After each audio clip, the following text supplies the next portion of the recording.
Hello, and welcome. Find a comfortable spot, settle in, and let the noise of the modern world fade away for a little while. Tonight, we're going to talk about ghosts, not the kind that rattle chains or haunt old houses, but the ghosts of an idea, the ghosts of a forgotten genius. Think about the world we live in. We build skyscrapers that pierce the clouds, using reinforced steel, poured concrete and computer-aided design so complex they require teams of engineers just to understand. Our buildings are monuments to precision, monuments to technology.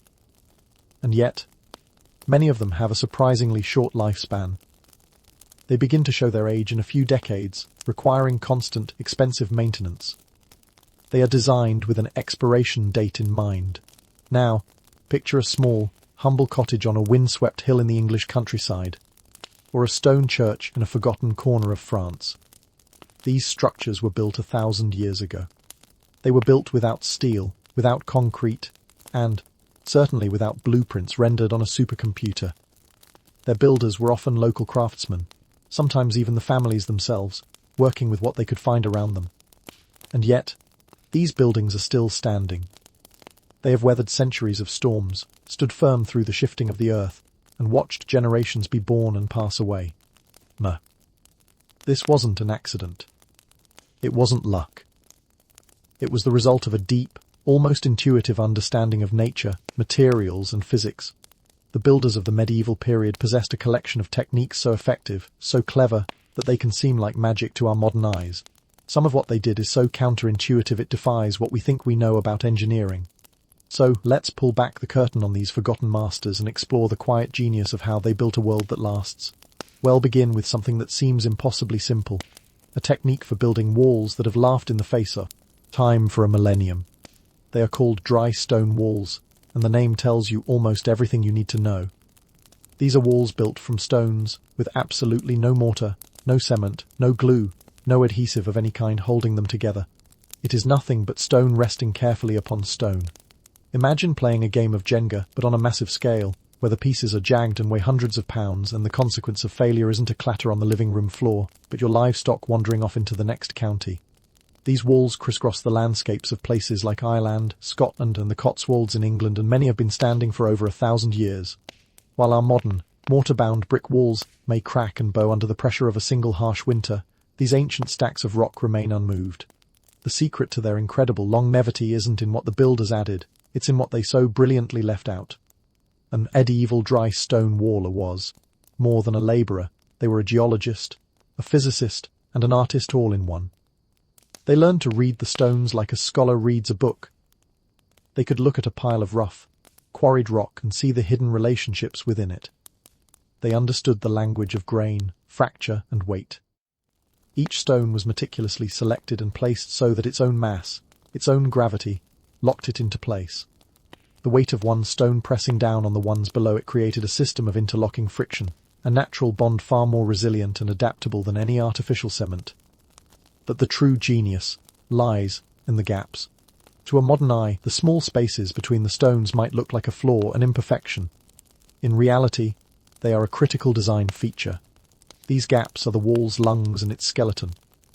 When it rains, water doesn't pool against a solid barrier, where it could freeze, expand, and shatter the structure from within, a phenomenon called frost-heave that is the mortal enemy of modern masonry. Instead, the water simply flows through the gaps and harmlessly away. The wall breathes. Furthermore, these walls are not rigid. They are alive. They flex and shift subtly with the ground as it moves through the seasonal cycles of freezing and thawing. A modern concrete wall fights against the Earth's movement. It is a soldier standing at rigid attention until the pressure becomes too much, and it snaps. A dry stone wall, however, moves with the earth. It is a dancer, gracefully adjusting to the rhythm of the seasons. This is why you can see ancient walls that have a gentle, organic curve to them, a shape they have adopted over centuries without ever losing their structural integrity. They didn't just build a wall, they created a living part of the landscape. Now, that principle of flexibility, of bending so you don't break, was taken to even greater heights in the wooden skeletons of their buildings. Medieval timber framing created structures that behaved less like static boxes and more like limber acrobats.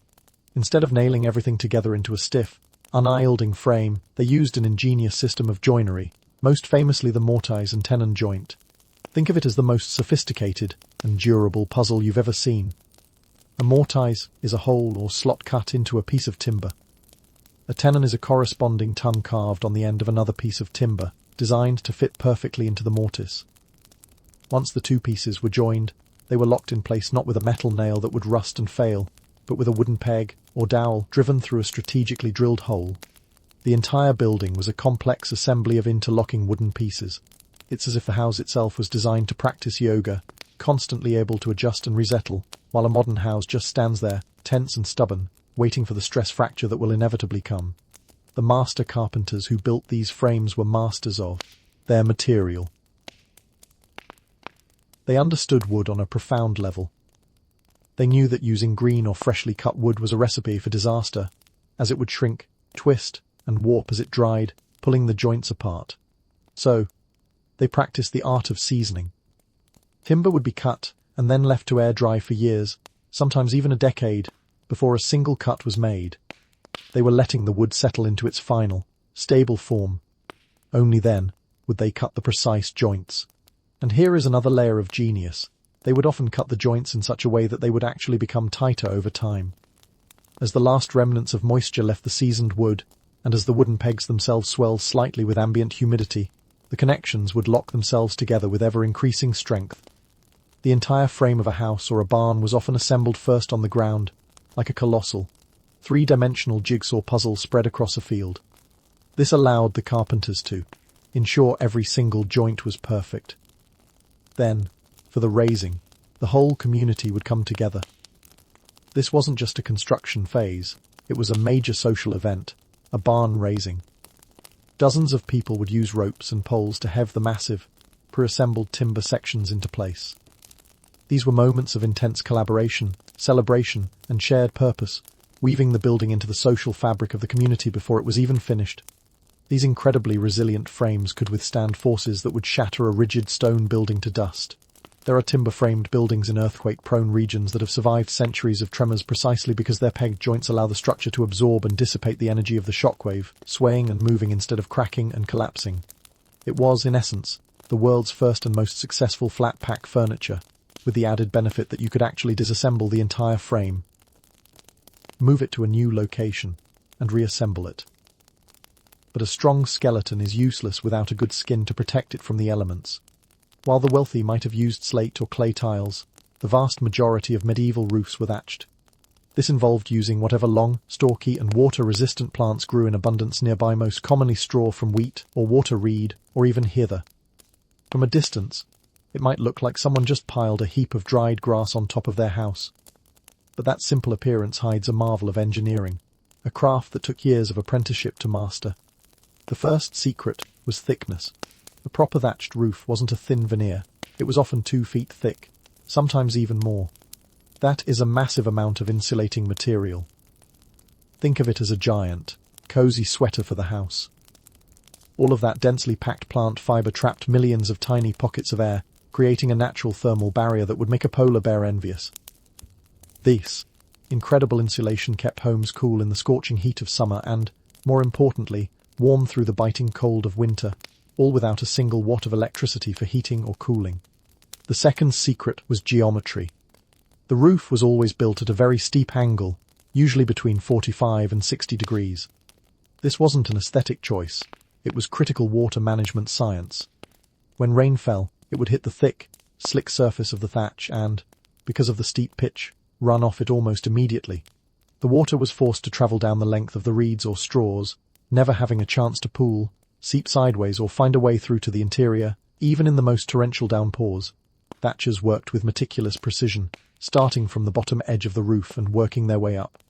Each new layer was laid to overlap the one below it, like the scales on a fish or the feathers on a bird's wing. This overlapping system created a nearly impenetrable barrier. A well-maintained thatched roof, which primarily involved replacing the top ridge cap every decade or so, could easily last for 50 years. Compare that to the modern asphalt shingles that dominate our suburbs, which often need a complete and costly replacement every 15 to 20 years. So you have your dry walls, your flexible frame, and your weatherproof roof. But what good is a warm, dry house if you can't see anything inside? Before glass became affordable and widely available, a luxury reserved for churches, and the very rich medieval builders found a creative solution for windows: animal bladders. Yes, you heard that right. The bladders of pigs and cows. It sounds gruesome, and your first reaction might be one of disgust. But put that aside and consider the sheer ingenuity. This wasn't an act of desperation.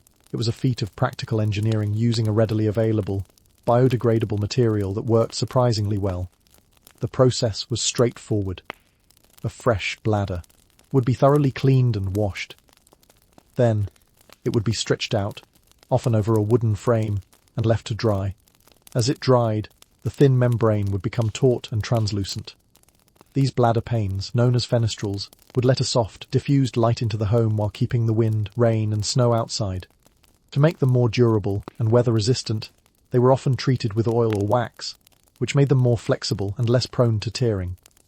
For a poor peasant family, this was the difference between living in a perpetually dark, smoky cave or having the simple dignity of daylight inside their home. Glass was not only astronomically expensive, but it was also fragile and incredibly difficult to transport over rough medieval roads. Bladders, on the other hand, were either free if you raised your own animals or could be had for a pittance from the local butcher. These windows also provided a degree of privacy that glass does not.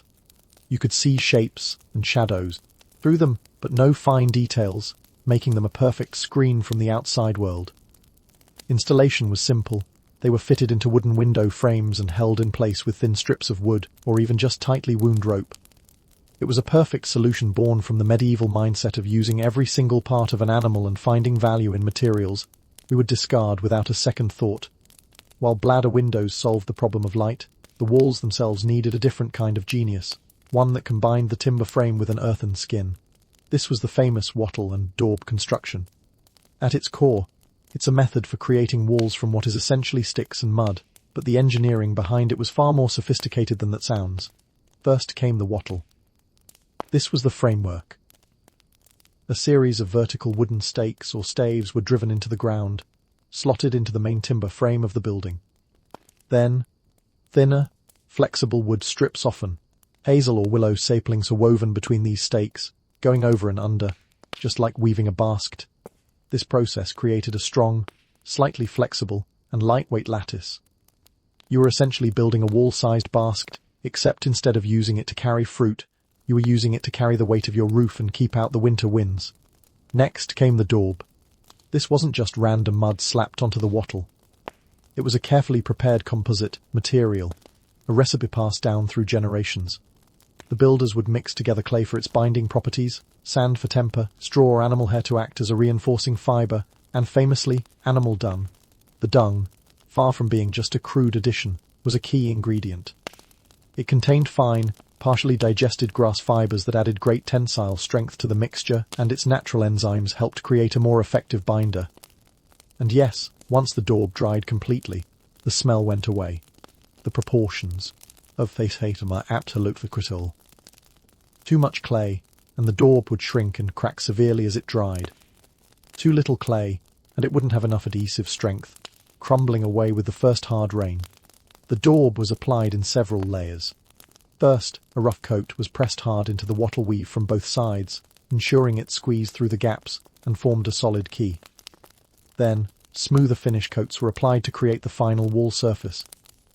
These walls were cheap, used locally sourced materials, and provided excellent insulation. If a crack appeared, you didn't need to call a contractor, you just mixed up a small batch of daub and patched it yourself. But wattle and daub walls, like the timber frames they filled, had one mortal enemy: moisture from the ground. To keep them dry and stable, they needed solid foundations. And once again, the medieval solution was counterintuitively brilliant. They built what are called rubble trench foundations. This involved digging a trench where the walls would stand and simply filling it with loose stones and rocks, whatever was lying around or could be easily quarried nearby. To a modern builder, this sounds impossibly careless. A foundation made of loose rubble. But the medieval builders knew exactly what they were doing. They weren't just thinking about support, they were thinking about soil mechanics and, most importantly, drainage. Water is the nemesis of any building. It rots wood, dissolves mortar, and, through the freeze-thaw cycle, can crack solid stone. The rubble foundation's primary job was to get water away from the base of the building as quickly as possible. These builders were essentially creating a giant, subterranean French drain directly beneath their house 500 years before anyone thought to give it a fancy name. Larger stones would go in the bottom of the trench, creating big channels that could handle a heavy flow of water during a storm. Smaller stones would then fill the gaps, but never so completely as to stop the flow. Water from the surrounding soil would find its way into this trench and drain away, rather than pooling around the timber sills or earthen walls where it could cause catastrophic damage. These foundations could also flex and adjust as the ground shifted, preventing the kind of stress that would crack a rigid concrete footing. It was a system that required no special tools, no imported materials, and demonstrated a complete mastery of the local environment.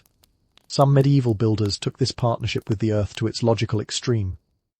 Earth-sheltered homes were built partially underground, or carved directly into the side of a hill, harnessing the planet's natural ability to control temperature. Just a few feet below the surface, the soil maintains a remarkably constant temperature year-round, cool in the summer and relatively warm in the winter. Living underground might sound a bit like a hobbit's life, but in reality, it was the medieval version of geothermal heating and cooling. The immense thermal mass of the surrounding Earth acted like a giant battery. It would absorb the sun's heat during a long summer day and release it slowly throughout the cool night. In winter, the Earth's stable temperature provided a buffer against the freezing air outside. This natural temperature regulation meant that families living in these homes needed to burn far less firewood to stay warm, a crucial advantage at a time when forests were being cleared at a rapid rate for farmland and fuel. These homes were also inherently storm-proof. No above-ground structure could ever hope to match the protection offered by the Earth itself against violent winds and severe weather. And the benefits didn't stop there. Many Earth-sheltered homes integrated living spaces with food storage, as the constant cool, stable temperatures were absolutely perfect for preserving grain, root vegetables, and cured meats from spoilage. It was our holistic design that combined shelter, climate control, and food security into one elegant, earth-born solution. Whether your home was above ground or below, every medieval dwelling needed a source of heat for cooking and warmth. For centuries, the standard solution in simpler homes was a central open hearth. There was no chimney. The fire was simply lit in the middle of the main room, on a stone platform, or in a shallow pit. This sounds like a smoke-filled recipe for disaster, but it actually worked far better than you might imagine, provided you didn't mind your clothes and hair permanently smelling like a campfire. The hearth sat in the very center of the living space, and the heat radiated outwards, warming the entire room evenly instead of creating hot and cold zones like a modern fireplace does. The smoke would rise, spread out across the ceiling, and gradually find its way out through intentional gaps in the roof, often through a specific opening at the peak, or simply through the porous thatch itself. But the smoke performed a second, unintended, and absolutely vital function. It preserved the wooden roof beams. As the hot, particle-laden smoke circulated around the timber frame of the ceiling, it deposited a thin layer of chemicals, creosote and other phenols. This coating acted as a powerful natural pesticide and preservative. It made the wood unpalatable to insects like woodworm and termites, and it prevented the growth of rot-inducing fungi. Roof beams in these smoke-filled halls often lasted for centuries, perfectly preserved in a state of dark, smoky putrefaction. The central fire also transformed the nature of cooking. It became a communal activity. Multiple people could gather around the hearth to tend to different pots, which could be suspended from hooks at various heights and angles. It turned meal preparation from a chore into a social hub, the glowing heart of the home around which stories were told and lives were lived. Getting into and out of these warm, smoky homes required a door, and even here, medieval builders applied a clever bit of engineering. The doorways were often built with a distinct taper, wider on the inside and narrower on the outside. This unusual, funnel-like shape might look strange to us, but it was an elegant solution to multiple problems at once. Its primary purpose was to defeat drafts. Cold outside air, hitting the narrow exterior opening, couldn't just rush straight into the room in a single, chilling gust. It was forced to navigate the angled passage, which caused the airflow to slow down and dissipate, significantly reducing the drafts that plagued simpler openings. It was a passive, architectural solution to a problem we now solve with complex weather stripping. This tapered design also had significant defensive advantages. It created a natural choke point, making it much harder for an attacker to force their way in.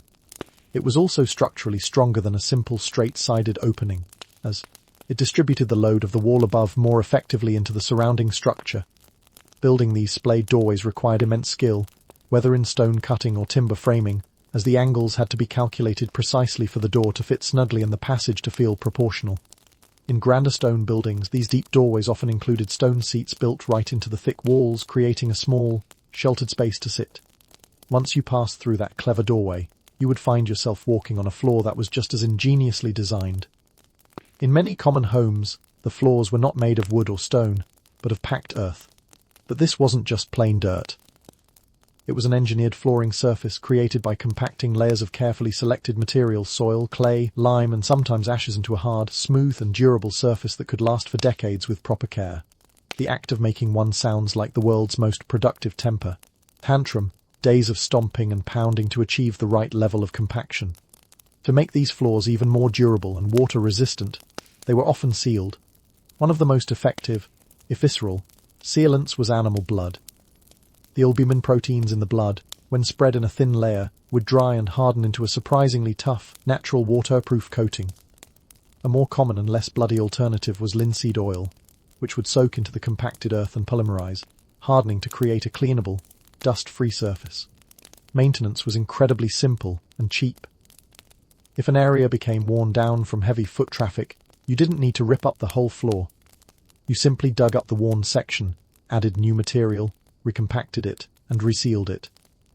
Everything you needed was available locally, and for little to no cost. Different mixtures created floors with different properties, more clay for hardness, or a mix of lime and ash for a lighter color and a surface that had natural antibacterial qualities. For the wooden structures that rose above these earthen floors, the clever joinery we discussed earlier was held together by an equally clever fastener, the oak peg. These hardwood dowels secured the timber frame joints instead of metal nails or screws. These weren't just crude sticks shoved into holes. They were precisely crafted components that harnessed the natural properties of wood to create a bond that actually grew stronger and more adaptable over time. The magic was in their relationship with moisture.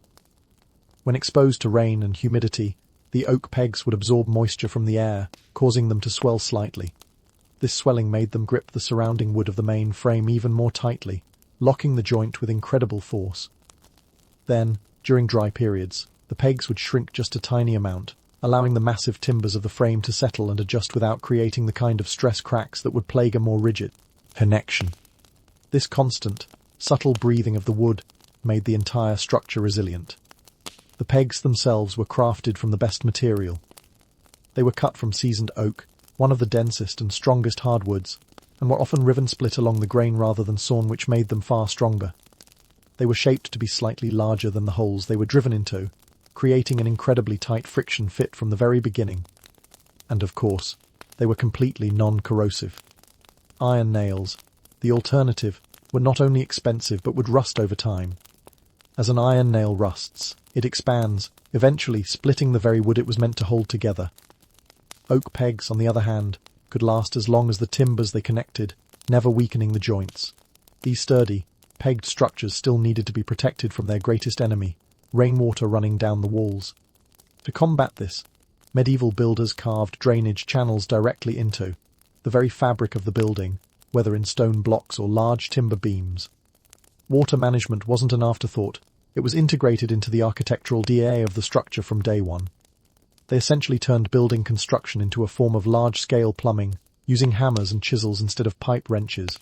On great stone churches, this took the form of the gargoyle. We think of them now as grotesque decorations, but they were vital pieces of functional engineering disguised as art. These carved creatures were elaborate spouts, designed to collect rainwater from the roof and channel it far away from the walls, preventing it from eroding the mortar and stone. On timber buildings, gutters were often carved from single, large pieces of rot-resistant wood, like oak, and then sealed with pitch or tar to make them waterproof. At ground level, carefully sloped ground, shallow trenches and stone-lined channels would guide the water away from the rubble foundations. The entire system worked with gravity and the natural flow of water rather than fighting against it, creating a sustainable drainage network that required almost no maintenance. The roofs that fed these drainage systems were, as we've noted, built with steep pitches, usually 45 degrees or higher. This design made them look dramatically different from the gentle slopes common on modern buildings, But it was all about weather science. It was like turning your roof into a perfect water slide that rain simply couldn't resist. The steep angle meant that water moved so fast it didn't have time to find small gaps or work its way through the protective layers of thatch or tile. This was even more critical in northern climates with heavy snowfall. A steep roof sheds snow loads quickly and naturally, preventing the dangerous accumulation of immense weight that could, and often did, cause flatter roofs to collapse. Wind dynamics also played a role. Wind hitting a steep surface was deflected up and over the building, creating less pressure on the structure itself. And as a bonus, the steep pitch created a much larger and more usable attic space for storage or even extra sleeping quarters. Beneath these well-designed roofs and inside the protected walls, many larger medieval buildings, especially monasteries and manor houses, featured barrel-vaulted cellars. These were storage areas with curved, arched ceilings made from stone or brick, a design that could distribute enormous structural weight evenly without needing any internal support beams. The semicircular arch is an incredibly strong shape. It takes the vertical force of the weight above it from the floors, people and furniture and converts it into a lateral thrust that is pushed outwards into the thick, heavy cellar walls. To build one, masons would first construct a temporary wooden framework called a centring, which had the perfect arch shape. They would then lay the stones or bricks over this form, using mortar to bind them. Once the arch was complete and the mortar had fully cured, the wooden form was removed, leaving behind a completely self-supporting ceiling of immense strength. These cellars were natural refrigerators. The thick stone and surrounding earth insulated them, maintaining a remarkably stable, cool temperature year-round. This made them the perfect environment for storing wine, ale, cheese, grain, and other preserved foods. And because they were built entirely of stone and mortar, the arched design was also incredibly fire-resistant. Countless medieval cellars have survived catastrophic fires that completely consumed the wooden structures above them, protecting the valuable stored goods within. While cellars were meant to be cool and dark, the living spaces above them needed all the light they could get. To this end, builders employed another simple but highly effective technique: lime-washed ceilings and walls. Before electric lighting, maximizing every single photon of natural light was crucial for daily life. Cooking, sewing, reading, any detailed work depended on it. Coating interior surfaces with lime wash was like installing giant, diffuse reflectors all over your house. Lime wash was a simple paint made by mixing lime calcium hydroxide with water to create a thin, milky liquid. When painted onto a surface like wood or plaster, it dried to a brilliant, flat white finish. This bright surface would catch the media light from a tallow candle, a central hearth, or a small bladder window and reflect it around the room, making the space feel significantly brighter and more open. But lime wash did more than just reflect light. Lime is naturally alkaline, which makes it a powerful antibacterial and antifungal agent. A coat of lime wash helped to prevent the growth of mold and bacteria in the often damp and crowded conditions of a medieval home. It also helped preserve wooden surfaces by creating an alkaline barrier that discouraged wood-boring insects and prevented rot from taking hold. It was paint, disinfectant, and wood preservative all in one cheap, easy-to-make bucket. Some builders, however, took a much more dramatic and seemingly paradoxical approach to wood preservation. They discovered that by deliberately charring the surface of timber, they could make it last dramatically longer, resisting both water damage and insect attacks. This ancient technique, which is a famous parallel in the Japanese practice of shushujiban, created a protective carbon layer that acted like natural armor for the wood underneath. It's like giving your house a deep, dark tan, except you use fire instead of the sun, and it actually prevents damage instead of causing it. The process involved a carefully controlled burning. You couldn't just set the wood on fire, you had to char only the outer surface while leaving the structural integrity of the interior wood completely unaffected. Master builders learned to recognize the exact moment to extinguish the flames, judging by the texture and color of the char. Too little, and the protection was minimal; too much, and you weakened the beam. The resulting charred surface was incredibly water-resistant. The carbonized layer, with its alligator skin texture, was hydrophobic. Rain would hit it and run off immediately instead of soaking into the wood grain, where it could cause rot. And just as with the smoke-preserved beams, insects avoided the charred wood because the hard carbon layer was difficult to chew through and offered no nutritional value. This technique could be used to protect foundation posts, exterior cladding, and any other timber that was exposed to the harshest elements. Throughout all of these sophisticated construction processes, how did they maintain standards? How did they ensure quality control on a large and complex project like a cathedral? One answer lies in small, personal symbols carved into the stone, mason's marks. When a stonemason finished cutting a block, they would chisel their unique, personal mark into its surface. These marks served as a signature, a quality control system, and a historical record that we can still read on the walls of medieval buildings today. It was like a form of legal and highly useful graffiti. Each qualified mason had a unique mark, usually a simple geometric symbol that could be carved quickly and was easily recognizable. These marks were, first and foremost, for payment. Masons were often paid by the piece, not by the hour, and the marks allowed the master builder or clerk of works to tally up who had done what. But they also created accountability. If a stone was poorly cut, or if it cracked and failed after being placed in the wall, the mark immediately identified who was responsible. This system encouraged an exceptionally high standard of work, since a mason's reputation was literally carved into the building for all to see for centuries to come. The masons who carved these marks, and the master builders who designed the structures, accomplished their most complex geometric layouts using shockingly simple tools. They used little more than ropes and wooden stakes, proving that advanced mathematics doesn't require advanced technology. They were masters of practical geometry, capable of producing stunningly accurate results without written calculations or complex measuring instruments. The foundation of their entire system was the 3-4-5 triangle method for creating a perfect right angle. By taking a knotted rope and measuring a length of 3 units along one side of a corner, 4 units along the other, and ensuring the diagonal between those 2 points was exactly 5 units, they could create a mathematically perfect 90-degree corner. This is a practical application of the Pythagorean theorem, used centuries before it was a common part of school curricula. Using this basic principle, along with simple ratios like 1, 2, or 2, 3 that could be measured with knots on a rope, they would lay out the entire floor plan of a massive cathedral.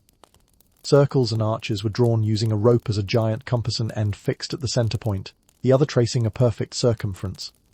Master builders passed these hands-on, practical geometric methods down through apprenticeship, a secret language of ropes and ratios that built the grandest structures of the age.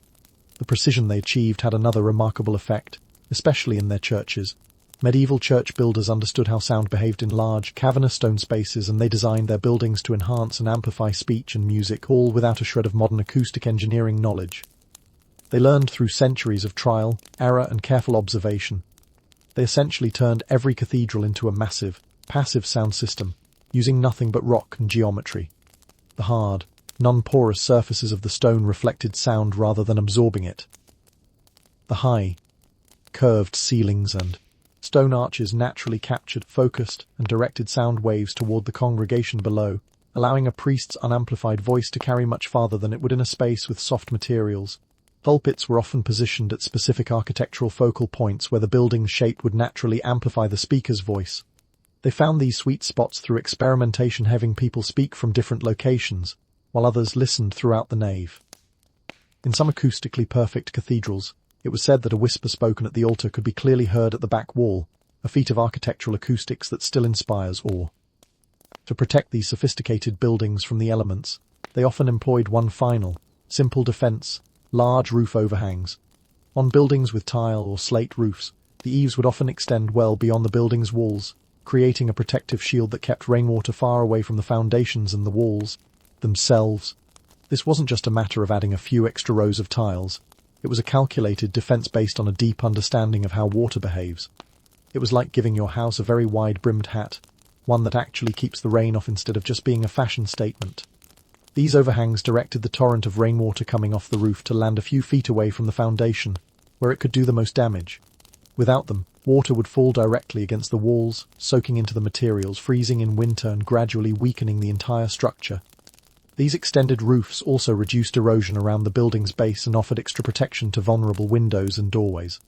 The overhangs were often supported by beautifully carved wooden brackets or stone corbels, turning a functional necessity into yet another opportunity for decorative artistry. From the dirt under your feet to the thatch over your head, every element of a medieval building tells a story. It speaks of a time when innovation didn't come from a new machine or a new chemical, but from a deeper observation of the world. It was a partnership with natural forces, not a battle against them. They worked with the properties of wood, the weight of stone, the flow of water, and the cycles of the seasons. The result was a kind of sustainable, vernacular genius that created buildings that were not only durable and efficient, but were also deeply connected to their local landscape and the community that built them. These techniques are a quiet testament, a whisper in the stone and timber, reminding us that sometimes the most enduring solutions are the ones that are simplest, the ones that have been hiding in plain sight all along.